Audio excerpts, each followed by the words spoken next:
High performance স্কোয়াডের উঠতি পেসারদের নিশ্চয়ই অনেক কিছু জানার আছে আকিব জাভেদের কাছ থেকে, কিন্তু এত স্বল্প সময়ে জাতীয় দলের পেসাররা কি শিখবেন? আকিব জানালেন, এক এক করে শুনবেন সমস্যা আর সেই অনুযায়ী বাতলে দিবেন টোটকা। এক সপ্তাহের বিশেষ ফাস্ট বোলিং ক্যাম্প পরিচালনা করতে শুক্রবার ঢাকায় এসেছেন আকিব।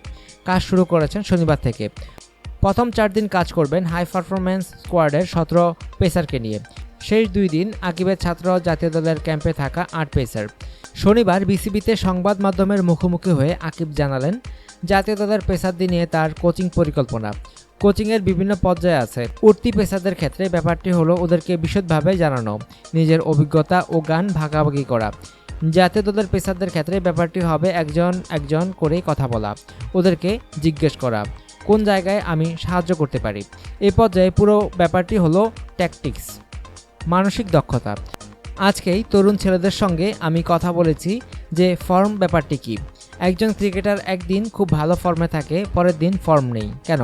কারণ একদিন শরীরকে পরিষ্কার বার্তা দিতে পারছে মাথা, আরেকদিন নয়। পুরো ব্যাপারটি মস্তিষ্ক ও শরীরের সংযোগ।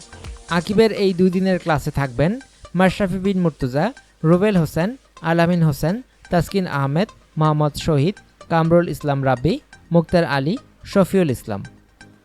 অনুগ্রহপূর্বক সংবাদটি শেয়ার করুন এবং খেলাধুলার সর্বশেষ খবর জানতে স্পোর্টস লাইট সাবস্ক্রাইব করে রাখুন। ধন্যবাদ।